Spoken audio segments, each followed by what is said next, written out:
ano, yan. Yung itlog. Yan.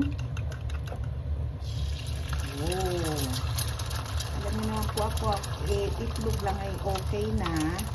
Tapos meron naman po kasi yung nabili lang ba sa parang repolyo, tsaka po yung kulay green na isa, yung parang sa atin, parang pecha yung dating. Yan. Patiktikin na po natin. Yan. Wait lang. Patiktikin ko lang po. Diba? Ayan lang po ito na maubos ko po kaya lahat yan. Ay, gusto ko.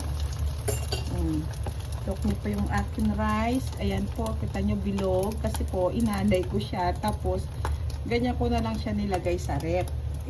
Sa freezer po. Tapos, ininit ko na lang po.